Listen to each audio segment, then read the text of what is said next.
Varicose veins కి సరైన చికిత్స కోసం సంప్రదించండి ఎవిస్ హాస్పిటల్.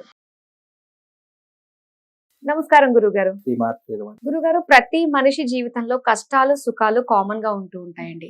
కానీ కొంతమంది ఒక తరహా వాళ్ళు ఎలా ఉంటారంటే, కష్టాలు వచ్చినప్పుడు మనం ఏదో పాపం చేసాం, నువ్వేదో పాపం చేసావు, అందుకే మనం ఇలాంటి కష్టాలు కొని తెచ్చుకున్నాము అని చెప్పేసి భయపడిపోతూ ఉంటారు. పక్క వాళ్ళని కూడా భయపెట్టేస్తూ ఉంటారు. ఇలాంటి వాళ్ళు ఎప్పుడు చూసినా ఆందోళనకు లోనవుతూ ఉంటారు. ఎందుకు ఇలాంటి కష్టం మనకే వచ్చింది, జీవితంలో ఇంతమంది జనాలు ఉన్నారు, ఇంతమంది జనాలు మన్నే ఎదుర్కొంటే ఎందుకు వచ్చింది అని వాపోతూ ఉంటారండి. మరి అలాంటి వాళ్ళు అలాంటి కష్టాల నుంచి బయటపడడానికి వాళ్ళు ధైర్యంగా ఉండడానికి ఏం చేయాలంటారు? ధైర్యంగా ఉండాలి ఫస్ట్ ఆఫ్ ఆల్. అయితే ఇది ఒక ధర్మ సందేహం కాకుండా మోటివేషన్ లాగా తీసుకోవచ్చు. ఎందుకంటే చాలా మంది మనసులో ఏమనుకుంటారంటే, నేను రోజు పూజలు చేస్తున్నాను, రోజు యజ్ఞయాగాదులు చేస్తాను, నేను ఆ దానం చేస్తున్నాను, ఈ దానం చేస్తున్నాను, అయినా నాకే కష్టాలు వస్తున్నాయి అని చెప్పి చాలా మంది ఫీల్ అవుతూ ఉంటారు. అదే పాపం చేసిన వాడు కానివ్వండి, ఇతరులను మోసం చేసేవాడు కానీ వాడు ధైర్యంగా ఉంటాడు, చాలా లగ్జరీగా ఉంటాడు. కానీ భగవంతుని పూజించేటటువంటి వాళ్ళకి మాత్రం కష్టాలు, కన్నీళ్లు ఇవే ఉంటూ ఉంటాయని చెప్పి చాలా మంది వాపోతూ ఉంటారు. మీరు అన్నట్టు ఇక్కడ రుణాలు బంధ రూపేణ పశుపత్నాది సుతాలయ. రుణము లేకుండా, బంధం లేకుండా ఎవరికి కష్టాలు రావు. ఒక మనిషికి కష్టం వచ్చింది అంటే రెండే రకాలుగా వస్తుంది. ఒకటి స్వయంకృత అపరాధం వల్ల చేసుకునే కష్టము, రెండవది ఇతరుల వల్ల మనకు తీసుకునేటట్టు, ఇతరుల వల్ల మనం మోసపోయి మనం కష్టాల పాలయ్యేటటువంటి లక్షణం. ఈ రెండిటి వల్లనే మనకి ఎక్కువగా ఇబ్బందులు పడుతూ ఉంటాం. చాలా మంది ఒకానొక సమయంలో కూడా ఒక పీక్ స్టేజ్ లో ఉన్నప్పుడు కూడా మనం వాళ్ళకి సహాయం చేశామనుకోండి, ఆ సహాయం కాస్త వాడు బాగుపడుతూ ఉంటాడు, మనం కిందికి జారిపోతూ ఉంటాం. అంటే అతి మంచితనం కూడా ఎప్పటికీ పనిరాదు. ఎప్పటికైనా జీవితంలో గుర్తుపెట్టుకుని, అతి మంచితనం కానివ్వండి, అలాగే అతిగా డబ్బులు ఉండడం కానివ్వండి, అలాగే అతిగా ఎవరినైనా నమ్మామనుకోండి, అది మనల్ని తప్పకుండా గతి తప్పేలా చేస్తుంది. అతి అనేటటువంటి మనం తప్పకుండా గతి తప్పేలానే అతి సర్వత్ర వర్జయేత్. అతి సర్వత్రా వర్జయేత్ అన్నట్టుగా అతి ఎప్పటికీ మంచిది కాదు. మనం ఎప్పుడు ఎలా ఉండాలి అనేటటువంటిది ఒక మహానుభావుడు ఎవరు అంటే చాణక్యుడు కొన్ని కొన్ని నీతి సూత్రాలు చెప్పాడు. ఎవరైనా ధైర్యం కోల్పోయినప్పుడు, లేదా ఎవరైనా పీక్ స్టేజ్ లో ఉన్నప్పుడు, లేదా ఎవరైనా అయ్యో నా జీవితం అయిపోయింది, ఇక నేను నాకు చావే గతి, ఇక నేను నాకు చావు తప్ప వేరే గతి లేదు అని అనుకున్న ప్రతి ఒక్కరు కూడా చాణక్యుడి అర్థశాస్త్ర నీతి గ్రంథాన్ని ఒకసారి చదువుకోండి. దాంట్లో చాణక్యుడు ఏం చేస్తాడంటే, చాణక్యుడు గొప్ప నీతిమంతుడు, చాలా తెలివిపరుడు. మనిషి యొక్క అంటే అతడు 100 సంవత్సరాల క్రితం రాసిన గ్రంథం కూడా ఇప్పుడు మానవాళికి అతి దగ్గరగా అతని సూత్రాలు ప్రతి ఒక్కటి కూడా అర్థమయ్యే రీతిలో ఆయన గ్రంథాలు, ఆయన వాక్యాలు ఇప్పటికీ కూడా మనిషి జీవితంలో మనకు ఉపయోగపడుతున్నాయంటే ఆయన ఎంత తెలివిగా మనల్ని, అంటే ముందు తరం వాళ్ళు ఇలా ఉంటారని చెప్పేసి అప్పుడే రాశాడంటే చిన్న విషయం కాదు. చాణక్యుడు రాసినటువంటి ప్రతి ఒక్క అక్షరం కూడా నిజంగా మనం అర్థం చేసుకోగలిగితే మనిషి ధైర్యంతో పాటు మనిషి యొక్క మనోధైర్యాన్ని పెంచుకుంటాడు. జీవితంలో ఎవరితో ఎలా మాట్లాడాలి, ఎవరితో ఎలా నడవాలి, ఎవరితో ఎలా సంభాషణ చేయాలి, ఎవరితో ఎలా ప్రవర్తన చేయాలి అనే ప్రతి ఒక్క విషయం కూడా అర్థం చేసుకోగలుగుతాడు. అంటే జీవితంలో అన్ని కోల్పోయినటువంటి వాడు ఒక్కసారి ఆయన గ్రంథాన్ని తీసి చదవాల్సిందే. అంటే ధైర్యంగా ఉండాలంటే ఏం చేయాలని అంటారు చూసారా, కొన్ని కొన్ని వాక్యాలు కానివ్వండి. ఇప్పుడు వాట్సాప్ లో స్టేటస్ పెడుతూ ఉంటారు. ఈ యొక్క స్టేటస్ లో అనేక రకాలైనటువంటి కొన్ని మార్పులకు సంబంధించినటువంటి కొన్ని స్టేటస్లు పెడుతూ ఉంటారు. అలాంటి స్టేటస్ కాదు, ఒకసారి చాణక్యుడి యొక్క నీతి గ్రంథాన్ని కనుక చూసి తీస్తే గనక దాంట్లో మన జీవితాన్ని మార్పు చేసేటటువంటి వాక్యాలు ఎన్నో రకాలుగా ఉంటూ ఉంటాయి.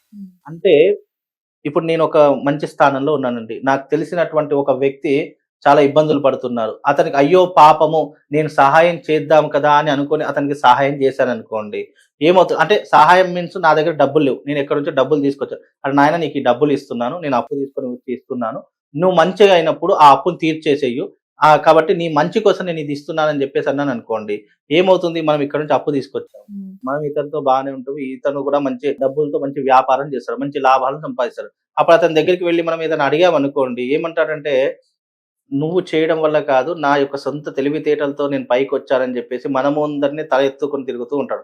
కానీ మనం ఏం చేస్తాము, ఇక్కడ తల దించుకునే పరిస్థితులు వస్తూ ఉంటాయి. ఇలా జీవితంలో చాలా మంది మన వాళ్లే కదా అని చెప్పి మనకు సహాయం చేశామనుకోండి, వాళ్ళు గొప్ప వాళ్ళు అవుతాము. మనకి ఏదైనా కష్టం వచ్చిందని వాళ్ళ దగ్గరికి వెళ్తే మన చిన్న చూపుగా చూస్తూ ఉంటారు. మనిషి యొక్క తత్వమే అలా ఉంటుంది. కనుక ఎప్పుడైనా సరే అర్హత కలిగినటువంటి వ్యక్తికి సహాయం చేయాలి. అనర్హుడికి నువ్వు సహాయం చేశావంటే అది బూడిదలో పోసిన పన్నీరే అవుతుంది. అలాగే తనకమాల ధర్మం కూడా అస్సలు పనికిరాదు అని నిజంగా చెప్పేసి దాన అంటారు. ధర్మం అనేటటువంటిది కూడా అర్హత కలిగినటువంటి వాడికి నువ్వు దానం చెయ్యు.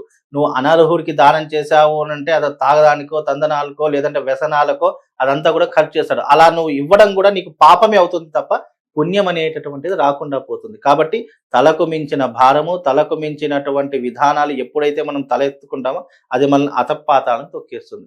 కాబట్టి ధైర్యం మనిషి ఎప్పుడు కోల్పోతాడు అని అంటే గనక 3 విషయాల్లో మనిషి ధైర్యం కోల్పోతాడు. ఉమ్. ఒకటి డబ్బు విషయంలో ధైర్యం కోల్పోతాడు. రెండవది కుటుంబ విషయంలో ధైర్యం కోల్పోతాడు.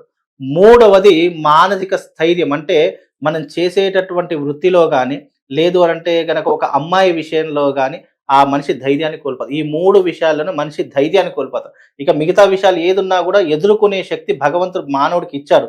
కానీ ప్రతి ఒక్క వ్యక్తి, అంటే నా దగ్గరికి జాతకానికి వచ్చినటువంటి కొంతమంది వ్యక్తులు ఉంటారు కదా, వాళ్ళు ఎక్కడెక్కడ మోసపోయారు అంటే కొంతమంది అమ్మాయి విషయంలో మోసపోతారు. అంటే ప్రేమించడంలో కానివ్వండి, ప్రేమించిన తర్వాత పెళ్లి చేసుకునే విషయంలో కానీ, ఇలాంటి విషయాల్లో కొంతమంది అంటే డిప్రెషన్లకు వెళ్ళిపోతారు చాలా మంది. రెండో విషయం ఏంటంటే డబ్బు, అంటే తలకు మించినటువంటి అప్పులు చేసుకోవడం ద్వారా, తలకు మించినటువంటి డబ్బులు ఖర్చు చేయడం ద్వారా, విచ్చలవిడిగా జల్సాలు చేయడం ద్వారా ధైర్యాన్ని, అంటే డబ్బున్నంత వరకు ఒకలా ఉంటాడు, డబ్బు అయిపోయిందా తల దాచుకునే పరిస్థితులు ఏర్పడతాయి. అంటే ధైర్యం కోల్పోతాడు, ఎవరికి మొహం చూయించుకోలేడు. మూడోది ఏంటంటే ఫ్యామిలీ విషయంలో ఏంటంటే చాలా అంటే గౌరవంగా బ్రతుకుతున్నటువంటి ఒక ఫ్యామిలీ ఏదైనా ఇబ్బందులు వచ్చాయి అని అంటే, లేదా భార్యాభర్తలు ఏదైనా గొడవలు పడుతున్నారంటే తలెత్తుకొని తిరగలేడు. ఫ్రెండ్స్ దగ్గరికి వెళ్ళాలనుకున్నా, ఫ్యామిలీ దగ్గర, రిలేటివ్స్ దగ్గరికి వెళ్ళాలనుకున్నా ధైర్యం కోల్పోతాడు. అయ్యో ఏం అడుగుతారో, ఎలాంటి క్వశ్చన్స్ వేస్తారో, ఏదైనా అడిగితే మనం సమాధానం చెప్పేటటువంటి ధైర్యం మన దగ్గర ఉంటుందో లేదో, ఇలా కొన్ని సందర్భాల్లో మనిషి ధైర్యం కోల్పోతున్నాడంటే స్వయంకృత అపరాధం వల్ల, లేదా పక్కనున్న వాళ్ళు మనల్ని మోసం చేయడం వల్ల, ఈ రెండిటి ద్వారానే మనం ధైర్యం కోల్పోతాం. కాబట్టి ధైర్యం అనేటటువంటిది ఎలా ఉంటుంది అంటే, మనం చేసుకున్నటువంటి తప్పు ఒప్పులు మనల్ని ఎప్పుడు కూడా వెంటాడుతూనే ఉంటూ ఉంటాయి. కనుక జీవితంలో ధైర్యం కోల్పోతున్న వ్యక్తి ఒక్కసారి చాణక్యుడి అర్థశాస్త్ర నీతి చదువుకోండి. ఎందుకంటే దాంట్లో అనేక అంశాలు ఉంటాయి. ఆయన గొప్ప ఫిలాసఫర్, గొప్ప గైడ్. ఆయన చెప్పినటువంటి ప్రతి ఒక్క వాక్యం కూడా ఇప్పుడు మనిషి జీవితానికి చాలా దగ్గరగా ఉంటుంది. ఆయన చెప్పినటువంటి నీతి శాస్త్రం, అంటే అమ్మాయిలతో ఎలా ఉండాలి, ఒక భార్యతో ఎలా ప్రవర్తించాలి, ఒక డబ్బుని ఎలా ఖర్చు పెట్టాలి, డబ్బు ఎవరికి దానం చేయాలి, అలాగే జీవితంలో మనము పైకి రావాలంటే ఎవరెవరిని దూరం పెట్టాలి, ఇలాంటి ప్రతి ఒక్క అంశాలను కూడా ఆయన చక్కగా వివరించారు.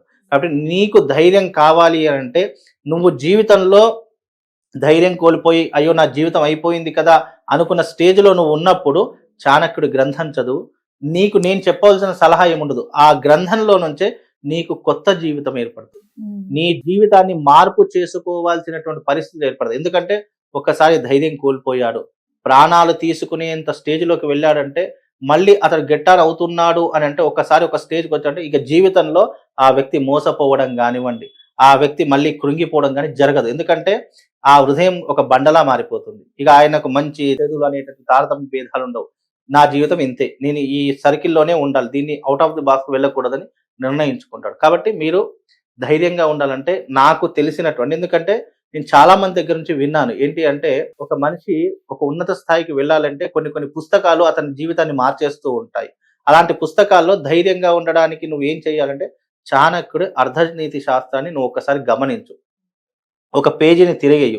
నువ్వు ఒక పేజీ చదివావు అనుకో, నెక్స్ట్ ఏం జరుగుతుంది, ఒక సీరియల్ లాగా, ఒక సీరియల్ ఉందనుకోండి, అది ఎపిసోడ్ నడుస్తూనే ఉంటుంది. అంటే నేను ఏం సీరియల్ జరిగింది చూస్తాం, మళ్ళీ నెక్స్ట్ ఏం జరుగుతుంది మనిషిని ఎట్లా అయితే ఆతృత పరుస్తూ ఉంటుందో, ఆ గ్రంథం కూడా అబ్బా నెక్స్ట్ ఏం చెప్తున్నాడు చాణక్యుడు, నెక్స్ట్ ఏం చేస్తున్నాడు, ఎలా ఉంటున్నాడు, ఎలా సమాజాన్ని మార్చేస్తున్నాడు అనే ఒక్కొక్క వాక్యము ఆ మనిషి జీవితాన్ని ఆటోమేటిక్ గా మార్చేస్తుంది. ఇప్పుడు ధైర్యంగా ఉండాలంటే చాణక్యుడు అర్థనీతి శాస్త్రాన్ని చదువుకోండి. లేదా మీ మైండ్ ఒకవైపు స్టక్ అయిపోయింది, దాన్ని మీరు వేరే వైపు మళ్లించాలంటే దైవారాధన అనేటటువంటిది కూడా చాలా ముఖ్యము. లేదా మెడిటేషన్, లేదా దైవానుగ్రహం. నువ్వు దేని మీదైనా చింతన పెట్టు, దాని మీద చింతన పెట్టావనుకుంటూ ఈ గతాన్ని అంతా మర్చిపోతావు. ఎప్పుడైనా మనిషిని అధైర్యంగా చేసేటటువంటిది, కృషించేలా చేసేటటువంటిది గత స్మృతి, జ్ఞాపకాలు. ఆ జ్ఞాపకాల నుంచి నువ్వు బయటపడాలి అంటే దానికి ఎన్నో మార్గాలు ఉన్నాయి. అందులో మొదటిది, నువ్వు ఒక గ్రంథం చదువుకో. రెండవది, దైవారాధన వైపు ఎక్కువగా మక్కువ చూపు. అలాగే నీకు ఏది అర్థం కాకపోతే ఒక దగ్గర కూర్చుని మెడిటేషన్ చేయి. ఈ మనిషిని ఎన్నో రకాలుగా ఉత్తేజపరుస్తూ ఉంటాయి. మనిషి ధైర్యంగా ఉండడానికి మళ్ళీ దీనికి నేను పూజలు చేసుకోండి, యజ్ఞయాగాలు, ఇవి కాదు. నువ్వు ధైర్యంగా ఉండడానికి ఇన్ని మార్గాలు ఉన్నాయి. దీంట్లో ఏది నువ్వు సరిగా చేసుకోగలుగుతావు దాన్ని నువ్వే ఎంచుకొని నువ్వు జీవితాన్ని మలుచుకునే ప్రయత్నం చేయి. ఆటోమేటిక్ గా నీకు ధైర్యం పెరిగిపోతుంది. నువ్వు ఒక 10 మందికి ఆదర్శంగా నిలుస్తావు. నిజం గురువు గారు. ఇప్పుడు మన సమస్య ఎవరికైనా చెప్తే అది వాళ్ళకి చాలా లోకుగా ఉంటాం మనము. ఇంకోటి, నిజంగా మన సమస్యలు ఎప్పుడు కూడా ఎవరికి చెప్పుకోకూడదు. చాణక్య అర్థనీతి శాస్త్రంలో 3 చెప్తాడండి. మన సమస్యలు ఎప్పుడు ఎవరికి చెప్పుకోకూడదు, మనకున్నటువంటి అప్పులు ఎవరికి చెప్పుకోకూడదు, మన సంసారంలో ఏం జరుగుతుందో ఎవరికి చెప్పకూడదు. ఈ 3 విషయాలు గనక నువ్వు ఎప్పుడైతే బయట పెడతావో అతని దగ్గర నువ్వు బానిసలా బ్రతకవలసి వస్తుంది. అవును. కనుక ఎప్పుడు కూడా ఈ 3 విషయాలు నువ్వు ఎవరితో చెప్పుకోకు. నీ సంపాదన చెప్పుకోకు, నీ కుటుంబ విషయాలు చెప్పుకోకు, నీకు వచ్చేటటువంటి లాభాన్ని చెప్పుకో. లాభం వచ్చింది, ఇంత లాభం వచ్చిందని చెప్తే మనిషి నీ దగ్గర నుంచి డబ్బు ఆశిస్తాడు. నువ్వు కుటుంబంలో ఏదైనా తప్పు జరిగిందని చెప్పి అతనితో చెప్పావంటే నువ్వు అతని దగ్గర లోకువైపోతావు, అతని దగ్గర చిన్న చూపుగా ఉంటూ ఉంటావు. నీ యొక్క జీవితంలో ఉన్నటువంటి అప్పులు చెప్పావనుకో, నీకు ఏదైనా అవసరం పడ్డప్పుడు ఆ వ్యక్తి నీ దగ్గరికి రాడు. కాబట్టి ఈ 3 విషయాలు ఎవరికి చెప్పకు. అంటే ఇలాంటి విషయాలు కేవలం 3 కాదు, ఇలాంటి విషయాలు కొన్ని వందలు వేలు ఉన్నాయి అతని శాస్త్రంలో. కాబట్టి అందుకే అతని గ్రంథాన్ని చదువుకోండి, మీ జీవితంలో ఆటోమేటిక్ గా మార్పు వచ్చేస్తుంది. అయితే ఒక గ్రంథం జీవితాన్ని మార్చేస్తుంది 100%. అంటే 100%.